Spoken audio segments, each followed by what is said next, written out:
अगर मैं तुमसे पूछूं कि लास्ट 5 सालों में तुम्हारी फेवरेट इंडियन फिल्म कौन सी थी, तो ऑनेस्टली कितने लोग बॉलीवुड का नाम लेंगे और कितने लोग बोलेंगे बाहुबली, केजीएफ, आरआरआर, पुष्पा, विक्रम। यही प्रॉब्लम है।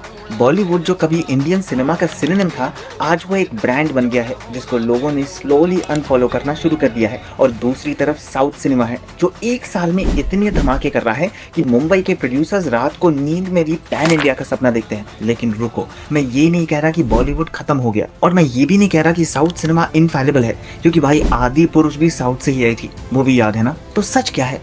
सच ये है कि ये एक वॉर नहीं, ये एक शिफ्ट है। इंडियन ऑडियंस स्मार्टली इवॉल्व कर रही है। वो अब सिर्फ स्टार मैम देख के टिकट नहीं खरीदती, वो स्टोरी देखती है, स्किल देखती है और वैल्यू फॉर मनी देखती है।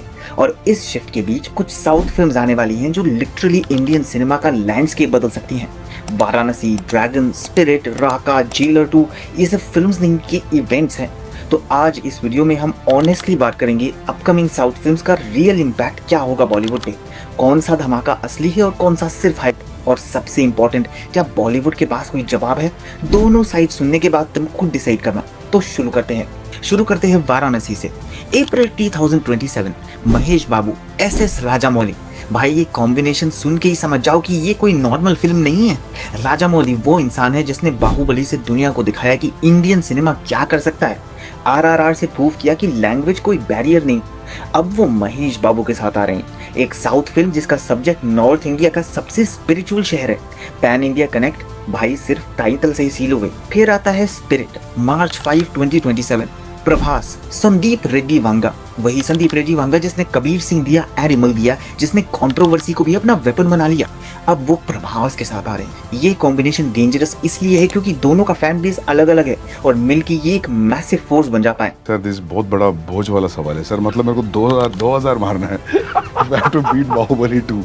But anything is possible when it's Sandeep Reddy Vanga. ऐसा नहीं सर, ऐसा मत बोलो। But dragon, June 11, 2027।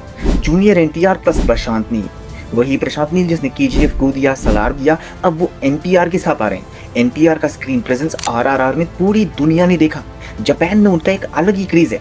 और प्रशांत नील का direction raw, brutal, larger than life. दोनों का कॉम्बिनेशन मतलब एक ऐसी फिल्म जो थिएटर्स में आग लगा दे। We have cast the most expensive villain in the history of Indian cinema. अब आता है राका, लेट 2027। अल्लू अर्जुन प्लस एटली। ये कॉम्बिनेशन सुन के क्या लगता है? Exciting, dangerous? बिल्कुल। एटली वो बंदा है जिसने एसआरके को दोबारा रेलेवेंट बनाया जवान से, और अल्लू अर्जुन पुष्पा ने पूरे नॉर्थ इंडिया को झुकेगा नहीं साला बोलना सिखा दिया बिना ज्यादा हिंदी जाने। अब ये दोनों साथ 800 करोड़ का budget, multiverse, time travel, 4 Allu Arjun एक साथ। हॉलीवुड वाले भी सर खा रहे हैं कि ये इंडियन डायरेक्टर कर क्या रहा है। टॉक्सिक, यश और गीतू मोहनदास का डायरेक्शन। याद है केजीएफ वाला? वो बंदा जिसने रॉकी भाई बन के पूरा नॉर्थ इंडिया अपना नाम लिखा दिया था, अब वो वापस आ रहा है एक बिल्कुल डिफरेंट अवतार में। टॉक्सिक एक ऐसी फिल्म है जिसका टोन ही अलग है, डार्क, रॉ और अनअपोलोजेटिक। यश के फैंस सालों से वेट कर रहे हैं केजीएफ के बाद उन्हें क्या देखने मिलेगा, और टॉक्सिक वो जवाब है। भाई जब रॉकी भाई वापस आता है तो एंट्री नहीं ब्लास्ट होता है। अब बात करते हैं बॉलीवुड की। रामायण, रणबीर कपूर, साई पल्लवी, नितेश तिवारी डायरेक्शन में। भाई ये फिल्म सिर्फ एक मूवी नहीं, ये एक कल्चरल इवेंट है। रामायण इंडिया का सबसे इमोशनल और स्पिरिचुअल सब्जेक्ट है, और ये मूवी 4000 करोड़ में बन रही है। अगर ये फिल्म सही बनी तो ये बाहुबली के बाद इंडियन सिनेमा की सबसे बड़ी मूवमेंट हो सकती है। स्केल बड़ा है, एम्बिशन बड़ी है, लेकिन एक सवाल भी है, क्या एग्जीक्यूशन वैसे होगा जैसे एक्सपेक्टेशन है? वो तो रिलीज पे ही पता चलेगा। किंग, शाहरुख खान। भाई एसआरके ने पठान से वापसी की, जवान से प्रूव किया, अब किंग से वो कुछ और बड़ा करना चाहते हैं। डिटेल्स अभी कम है, लेकिन एसआरके का नाम ही एक गारंटी है कि थिएटर्स खाली नहीं रहेंगे। मातृभूमि, सलमान खान, एक अलग तरह की फिल्म। सलमान मास ऑडियंस के साथ अभी भी एक फोर्स है। ये फिल्म उनका एक नया अवतार हो सकता है। और फिर है small but dangerous films. Welcome to the jungle, Dhamaal 4, Alpha. ये फिल्म्स डिस्ट्रॉय नहीं करेंगी साउथ को, लेकिन ये एक काम करेंगी, ये बॉलीवुड को अलाइव रखने का काम करेंगी। क्योंकि भाई कॉमेडी और एंटरटेनर जॉनरा में साउथ अभी भी बॉलीवुड से पीछे है।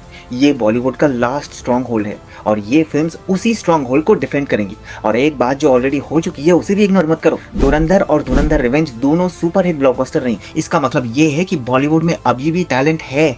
आदित्य धर ने प्रूव कर दिया कि अगर स्टोरी सॉलिड हो, ऑडियंस थिएटर आएगी। स्टार पावर से नहीं, नेपोटिज्म से नहीं, सिर्फ और सिर्फ कंटेंट से। तो पॉपकॉर्न रेडी रखो, क्योंकि अगले 2 साल इंडियन सिनेमा का सबसे बड़ा गोल्डन एरा होने वाला है। ये डिसाइड कर देंगे कि इंडियन सिनेमा का फ्यूचर किस डायरेक्शन में जाएगा। तो अब तुम्हारी बारी है, कमेंट में लिखो इन 6 फिल्म्स में से कौन सी तुम्हें सबसे ज्यादा एक्साइट कर रही है।